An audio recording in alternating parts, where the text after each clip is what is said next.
sommes le 18 juin 2023. Le submersible Titan d'OceanGate entame sa descente vers l'épave du Titanic, reposant à près de 4000 mètres sous la surface de l'océan. Avançant à peine à un nœud, le voyage de 2h30 vers les profondeurs est chargé de tension et d'incertitude. Pendant toute la descente, le Titan maintient un contact régulier avec son navire de soutien, le Polar Prince. Toutes les 5 à 10 secondes, un signal sonore est envoyé pour confirmer que tout va bien à bord.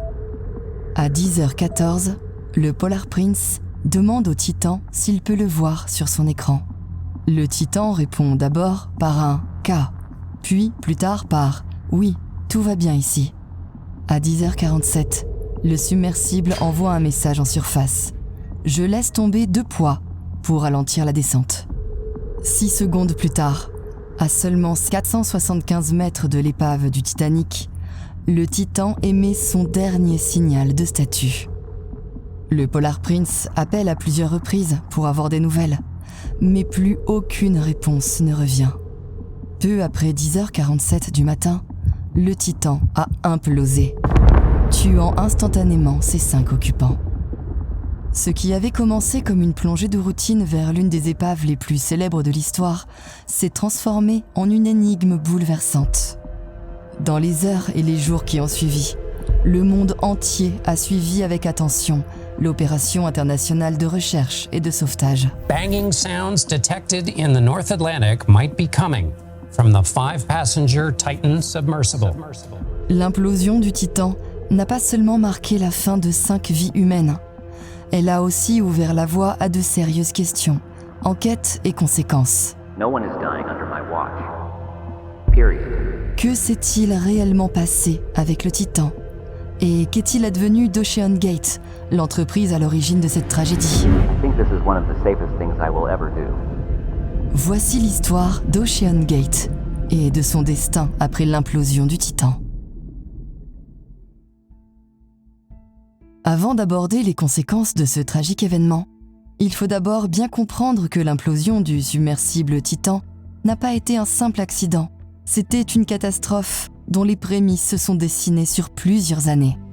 Pour saisir pourquoi cela s'est produit, il faut examiner de plus près l'histoire d'OceanGate et la vision audacieuse, risquée, qui a conduit à la création du Titan.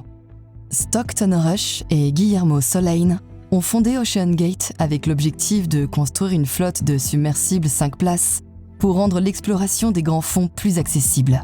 I founded OceanGate in 2009 with the goal of expanding awareness of the ocean through manned submersible activity. En 2009, ils ont acquis leur premier sous-marin, l'Antipode, un submersible en acier d'occasion capable de plonger jusqu'à 300 mètres et d'accueillir 5 personnes. Dès 2010, OceanGate proposait des plongées au large des côtes californiennes, facturées jusqu'à $40 000 par personne.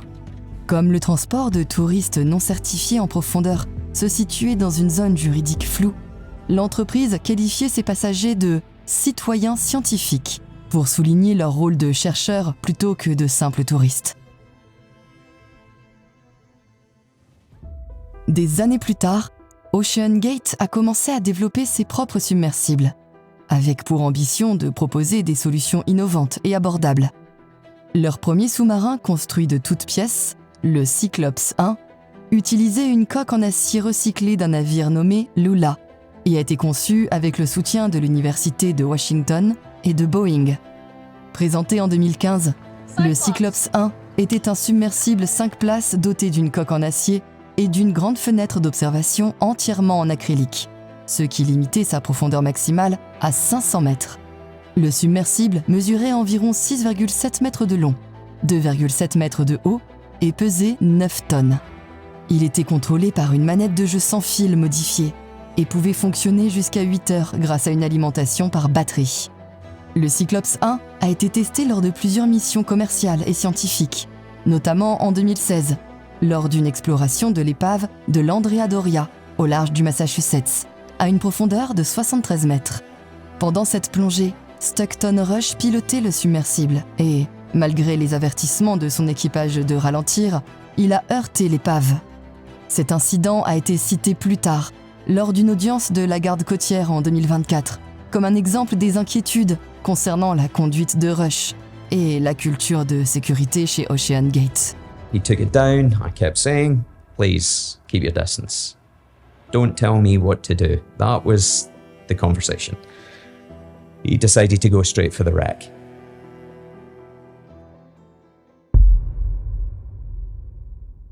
Bien que Stockton Rush estima avoir réalisé des avancées significatives avec le Cyclops 1, son véritable objectif était de construire un submersible capable d'atteindre l'épave du Titanic. En 2016, il lança le développement du Cyclops 2 et confia à Spencer Composites, réputé pour ses coques à haute performance, la fabrication de la coque en fibre de carbone. Il commanda également des composantes en titane. La coque était constituée de couches de fibres de carbone et de résine époxy, disposées longitudinalement et enroulées pour assurer une résistance maximale, puis durcie pendant 7 jours à 137 degrés Celsius. Conçue pour résister à des profondeurs de 4000 mètres, elle devait théoriquement offrir un facteur de sécurité de 2,25. La coque fut assemblée aux extrémités en titane à l'aide d'un collage, un choix technique qui suscita des critiques au sein de la communauté de la technologie des grands fonds, car il s'écartait des normes industrielles. Une fois terminée, cette embarcation fut rebaptisée Titan. Le PDG, Stockton Rush, la qualifia d'exploitation d'ingénierie incroyable et était convaincu que sa coque en fibre de carbone était supérieure et plus résistante que toutes les autres. Carbon fiber in subsea vehicles is really the right substance to use. It's 3 times better on a strength to buoyancy basis than titanium, the next best thing. L'intérieur du Titan était minimaliste comparé à d'autres submersibles. Avec un diamètre d'1,3 mètre, les passagers étaient assis par terre, jambes croisées. Un écran à gauche affichait les données sonars, tandis que celui de droite servait de console principale. Un écran plus grand, à l'arrière, diffusait l'image en direct de la caméra extérieure du Titan. Juste en face de la fenêtre d'observation se trouvait la seule toilette à bord, offrant une vue imprenable. 2 poignées au plafond faisaient aussi office d'éclairage intérieur. Sous le plancher, 4 bouteilles d'oxygène fournissaient de l'air respirable pour jusqu'à 96 heures, accompagnées du système de batterie du submersible. Une fois que le submersible atteignait sa profondeur opérationnelle, toute la navigation se faisait à l'aide d'une manette sans fil Logitech F710 modifiée. Cette utilisation de technologie grand public a suscité des critiques. Cependant, cette pratique n'est pas rare. La marine américaine utilise des manettes Xbox 360 pour piloter les tourelles photoniques des sous-marins de classe Virginia, justifiant ce choix par le faible coût, la simplicité d'utilisation et la familiarité des jeunes soldats avec ce type de contrôleur. Le cône arrière, situé à l'extérieur de la coque pressurisée, abritait les batteries de propulsion, des réservoirs compensés remplis d'huile pour protéger l'électronique en profondeur, ainsi qu'une mousse syntactique répartie dans tout le submersible afin d'assurer la flottabilité et la stabilité. L'ouverture de la coupole avant était vissée de l'extérieur, empêchant ainsi les passagers de sortir sans aide extérieure. Pour contrôler la flottabilité, des poids en plomb étaient fixés au point d'amarrage, tandis que des tubes en acier étaient attachés sous la coque pour réguler la descente du Titan. Une fois le fond marin atteint, certains de ces tubes étaient largués pour obtenir une flottabilité neutre. Un lest supplémentaire était ensuite libéré pour amorcer la remontée en surface à la fin de la plongée. Malgré les critiques d'experts en plongée en eau profonde, Stockton a commencé à expérimenter avec le Titan et à le pousser près de sa profondeur maximale de fonctionnement de 4000 mètres. À cette profondeur, la pression de l'eau est d'environ 400 bars, soit le poids de la tour Eiffel qui appuie sur la coque. Lors d'un test en 2019 au large des côtes des Bahamas, l'expert en sous-marin Carl Stanley accompagnait le PDG d'OceanGate, Stockton Rush. Lors de la descente sous les 3000 mètres, Stanley a entendu des bruits de craquements forts, semblables à des coups de feu, provenant de la coque en fibre de carbone du submersible. So we got down there and it's making noises that, you know, the sound of a carbon fiber band breaking when it's in a 5-inch thick matrix is a lot of energy being released. And we were all clearly a little this nerved, but he had warned us. Après la plongée, Stanley a averti Rush qu'un défaut du matériau semblait s'aggraver et a recommandé de reporter l'utilisation commerciale du Titan afin de réaliser d'autres tests. Rush a toutefois rejeté ses inquiétudes et lui a demandé de garder ses informations confidentielles.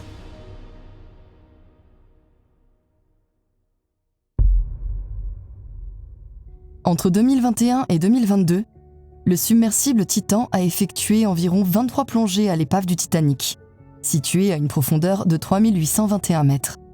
Parmi celles-ci, 13 ont atteint avec succès l'épave, tandis que les autres ont dû être annulées en raison de problèmes techniques ou de mauvaises conditions météorologiques.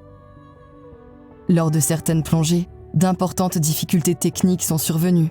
Par exemple, lors d'une mission, une tuyère de propulsion avait été montée à l'envers, ce qui faisait que le Titan tournait en rond lorsqu'il tentait d'avancer. Am I spinning? Yes. I am? Yes. Looks like it. Now you're going north. Oh my god. And Scott is like, oh no, we have a problem. When I'm thrusting forward, one of the thrusters is thrusting backwards right now. So the only thing I can do right now is a 360. Pendant cette période, OceanGate a également commencé à emmener des clients payants lors de ses missions, qui s'acquittaient de tarifs pouvant atteindre $250 000. Ces derniers étaient désignés sous le terme de « spécialistes de mission », afin de souligner leur rôle actif dans les opérations et d'éviter de les classer comme simples passagers. Selon des rapports, cette terminologie faisait partie d'une stratégie visant à contourner les réglementations américaines applicables au transport de passagers à bord de submersibles expérimentaux. Pour résister à des conditions extrêmes, la plupart des submersibles de grande profondeur utilisent des enveloppes sphériques en titane, car la sphère est la forme optimale pour répartir uniformément la pression immense exercée par l'eau en profondeur. Des submersibles comme l'Alvin de la Woods Hole Oceanographic Institution, les submersibles Mir utilisés dans le film Titanic de James Cameron en 1997, ainsi que le Nautile, exploité par l'Institut français Ifremer, suivent tous ce principe de conception et sont conçus pour des profondeurs maximales d'environ 6000 mètres. Bien que le Titan et les autres submersibles puissent sembler similaires de l'extérieur, la zone abritant les passagers et la technologie sensible est toujours enfermée dans une sphère épaisse en titane. En revanche, le Titan présentait un design cylindrique, entraînant des concentrations de contraintes et utilisant la fibre de carbone, un matériau susceptible de développer des fissures sous des charges cylindriques répétées lors de plongées successives. Contrairement à une idée reçue, la fibre de carbone possède une grande résistance à la pression. Cependant, ses performances dépendent fortement de la qualité de fabrication, du processus de collage et des inspections. En réalité, de nombreux ingénieurs s'accordent à dire que le problème principal ne réside pas dans le matériau lui-même, mais dans la manière dont les couches individuelles sont traitées. Alors que les fibres réparties autour de la coque supportent bien la pression, la forme cylindrique de la coque fait que les fibres longitudinales sont comprimées par les coques en titane, ce qui les affaiblit probablement avec le temps. La fibre de carbone pourrait théoriquement convenir pour une utilisation en haute mer si elle était façonnée en forme sphérique, mais OceanGate a vraisemblablement négligé ce défaut de conception avec le Titan. Pour réparer les dommages constatés lors des plongées précédentes, OceanGate a entrepris en 2021 une refonte importante de la coque du Titan, mais de manière controversée a réutilisé d'anciennes coupoles et anneaux d'interface, malgré des mises en garde techniques. Les maquettes à l'échelle de la nouvelle coque ont d'abord échoué au test de pression, et des œillets de levage ont été ajoutés contre l'avis des experts, ce qui aurait pu fragiliser la structure. Après ces modifications douteuses, le Titan est resté sans protection à l'extérieur, sur un terrain portuaire à St. John's au Canada, de juillet 2022 à février 2023, sans aucune couverture. Pendant cet hiver rigoureux, les températures à St. John's descendaient souvent jusqu'à -17 degrés Celsius. La décision de laisser le submersible dehors aurait été prise pour éviter les coûts importants et les défis logistiques liés à son retour au siège d'OceanGate à Everett, dans l'État de Washington. Les experts mettent en garde contre le fait que les températures glaciales ont provoqué la congélation de l'eau emprisonnée dans les couches de la coque en fibre de carbone, entraînant son expansion. Cela a peu à peu élargi de minuscules fissures, provoquant le délaminage des couches composites. Les cycles répétés de gel et de dégel ont finalement affaibli l'intégrité structurelle de la coque, la rendant dangereusement vulnérable à une défaillance catastrophique sous la pression des grandes profondeurs. Cette décision risquée reflétait cependant la philosophie de sécurité controversée du PDG Stockton Rush. Il avait déclaré de manière publique At some point, safety just is pure waste. I mean, if you just want to be safe, don't get out of bed, don't get in your car, don't do anything. At some point, you're going to take some risk, and it really is a risk-reward question. I said, I think I can do this just as safely by breaking the rules.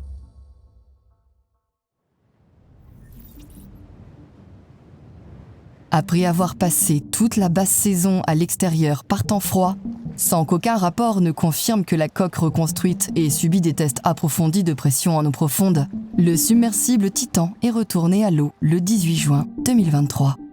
Ce devait être sa première et finalement dernière plongée de l'année. 1h45 après le début de la plongée, une implosion catastrophique s'est produite, causant la mort du PDG Stockton Rush, de l'expert en plongée profonde Paul-Henri Nargelet, du milliardaire Hamish Harding, ainsi que de l'entrepreneur britannico-pakistanais Shahzada Dawood et de son fils Suleiman. Quelques instants après l'implosion, l'onde de choc a atteint la surface de l'eau. À bord du navire d'accompagnement, l'épouse de Stockton ainsi que plusieurs membres de l'équipe OceanGate ont entendu un bruit inhabituel alors qu'ils tentaient, encore sans savoir ce qui s'était passé, de rétablir la communication avec le submersible.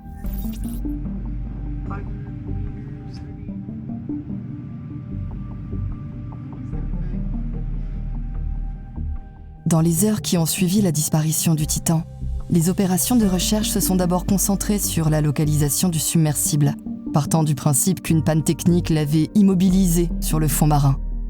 La garde côtière a rappelé que les systèmes de survie du Titan avaient une autonomie de 96 heures, ce qui définissait la fenêtre temporelle pour un sauvetage. The operator of the vessel, that the vessel was designed with a 96-hour sustainment capability if there was an emergency on board. And so we're using that time, making the best use of every moment of that time to locate the vessel.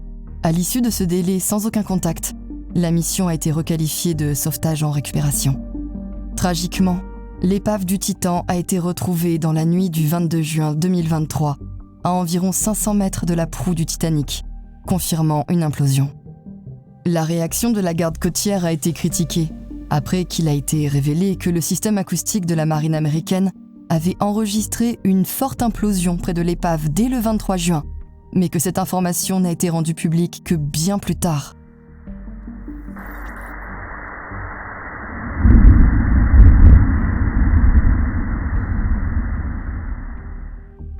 Après confirmation de l'implosion, plusieurs enquêtes ont été ouvertes pour déterminer la cause de la catastrophe. La garde côtière américaine a lancé une enquête officielle, tandis que d'autres organismes et experts indépendants ont analysé les événements ayant conduit à l'implosion. L'attention s'est principalement portée sur les défauts de conception du submersible et sur le manquement de l'entreprise à respecter les normes de sécurité en vigueur dans le secteur, notamment en ce qui concerne la certification par un organisme tiers.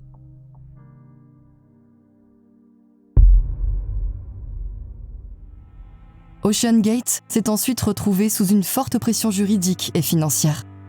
Plusieurs actions en justice ont été intentées par les familles des victimes, dont une plainte pour homicide involontaire déposée par la famille Dawood et une poursuite de 50 millions de dollars engagée par la famille du chercheur français Paul-Henri Nargelet pour négligence et homicide involontaire.